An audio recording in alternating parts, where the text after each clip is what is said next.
जादुई घड़ा। एक गांव में चंद्रा नामक एक आदमी रहता था। वह एक अमीर परिवार से था, परंतु उसने अपने परिवार की सारी संपत्ति खो दी। इस नुकसान के कारण वह अपने गांव के पास वाली जमीन पर अपने परिवार के साथ बस गया, जहां वो खुद सब्जी उगाता था।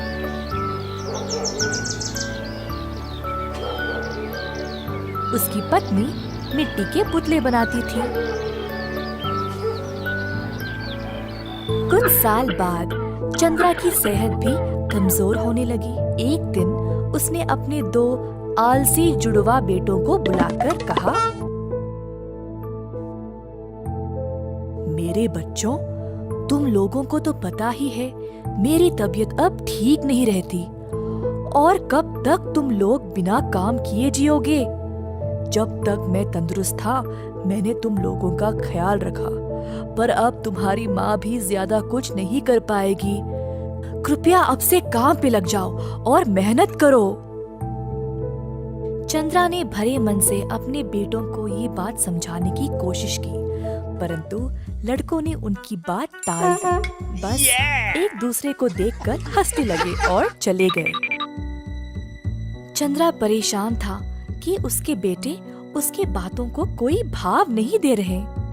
उसको लगा कि अब उसे कुछ ना कुछ तो करना ही पड़ेगा, नहीं तो उसके बेटे ऐसे ही रहेंगे और फिर कल को समाज में नहीं रह पाएंगे। मेरे बच्चों, कई साल पहले हमारे पूर्वज राजमहल में रहा करते थे। उस महल के पीछे एक कमरा है जिसकी चाबी सिर्फ मेरे पास है। चाबी ले जाओ और सारी कीमती चीजों को ले आओ। ध्यान रहे कि तुमको कोई ना देखे। दोनों बेटों ने बहुत ही उत्साह से अपने बापू की बात सुनी। उनसे अब रहा नहीं गया ये जानने के लिए कि उस कमरे में है क्या।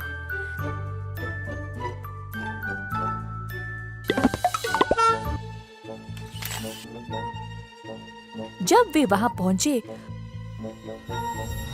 तो उनको केवल एक मिट्टी का घड़ा मिला। अरे, जब बापू ने बोला कि यहाँ कुछ खजाना है, मुझे लगा कुछ हीरे मोती होंगे, परंतु इधर तो केवल ये मिट्टी का घड़ा है। हाँ, सही बात। अब क्या करें? वैसे भी हम इतनी दूर आए हैं, चलो इसी को ले जाते हैं।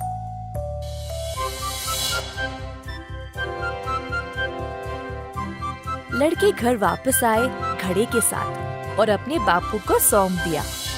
ये मिट्टी का घड़ा बहुत ही अनोखा है। मुझे इसका जादू नहीं पता, परंतु ये घड़ा तुम लोगों का जीवन ही बदल डालेगा, इतना तो पक्का पता है मुझे। लड़कों ने बापू की बात ध्यान से सुनी और अंदाजा लगाने लगे कि इस घड़े का इस्तेमाल कैसे करें। बहुत कोशिश की, परंतु इस घड़े का जादू समझ नहीं पाए। कुछ दिनों बाद छोटे बेटे ने एक फूल उखाड़ा, सूंघा और फिर नीचे फेंक दिया। फूल उस घड़े में गिर पड़ा। पास में बड़ा बेटा पौधों को पानी दे रहा था, तो अचानक से उसने देखा कि वो घड़ा फूलों से भरा हुआ था। क्या? पानी डालने पर इतने सारे फूल खिल उठे? चलो हम इनको बेच के खूब पैसे कमाएंगे। दोनों बेटे बाजार गए और सारे फूल बेच दिए। अपनी कमाई लेकर घर वापस आ गए। जब उनको घड़े की विशेषता का एहसास हुआ तो वे बहुत खुश थे। दिन पे दिन वे घड़े का जादू का इस्तेमाल करने लगे। बहुत सारे सब्जी और फूल बेच के पैसे कमाने लगे।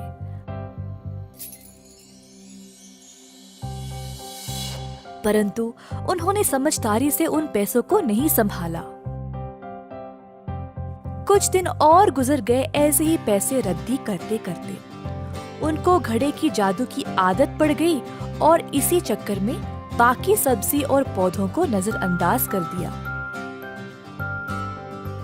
चंद्रा ने देखा कि उनके बेटों का व्यवहार दिन पे दिन बिगड़ रहा था, तो एक दिन उन्होंने उस घड़े को छिपा दिया।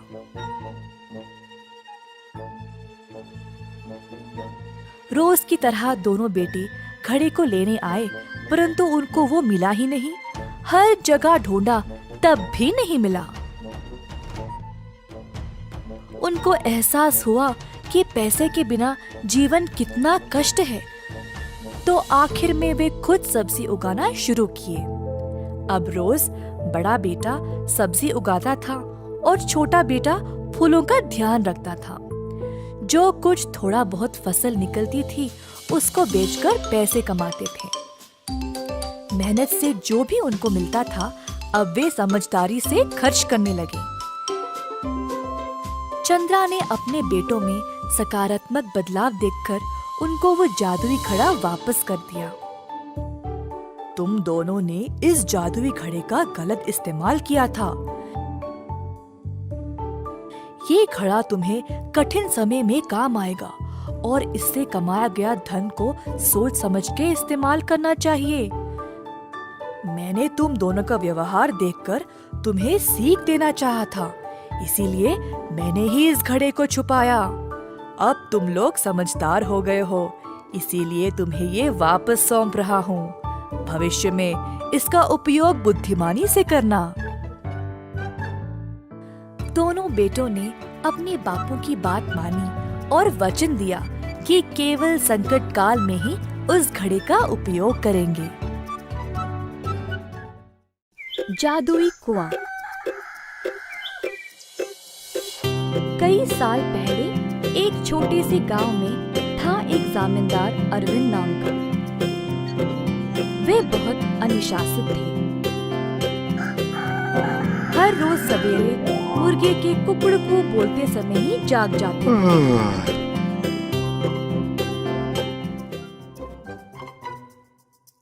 फिर अपने नौकरों को जगा के उन्हें काम पे भेजते थे। चंद्रा और सूरी नामक दो मुलाजिम जमींदार के लिए काम पे नए नए आए हुए थे, परंतु वे दोनों काफी आलसी थे और सवेरे उठ के खेत में जाना उनके लिए बहुत कठिन लग रहा था। दोनों एक कुएं के पास सोते थे। एक दिन चंद्रा ने सूरी से कहा, हाय रे, हर रोज सवेरे जाग के जाना बहुत ही कठिन काम है ना।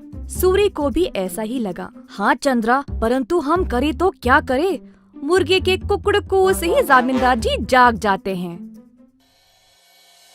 अरविंद जी ने इन दोनों का व्यवहार ध्यान से और चुपचाप से जांचा। आखिरकार उन्होंने एक दिन उन दोनों को सबक सिखाना चाहा। एक दिन जब दोनों सो रहे थे, कुएं के अंदर से आवाज आई, सूरी, कितनी देर और सोओगे? उठो और काम पे निकलो। सूरी को नींद में ही आवाज सुनाई दी और वो अचानक से जाग गया। बाजू देखा तो चंद्रा आराम से सो रहा है। सूरी को समझ नहीं आया कि ये आवाज कहाँ से आई। बुरा सपना मान के वो फिर से सो गया। अगले दिन की बात है और दोनों उसी कुएं के पास सोए थे। इस बार कुएं वाली आवाज चंद्रा को सुनाई दी। वो भी अचानक से जाग गया। आसपास देखा तो सूरी आराम से सोया था।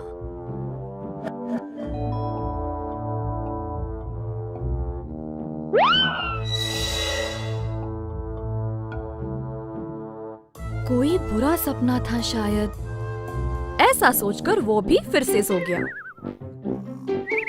अगले दिन जब वे दोनों फिर से वहीं पे सो रहे थे, अचानक से एक खतरनाक आवाज सुनाई दी। दोनों एक साथ जागे और डर गए, एक दूसरे को देखने लगे।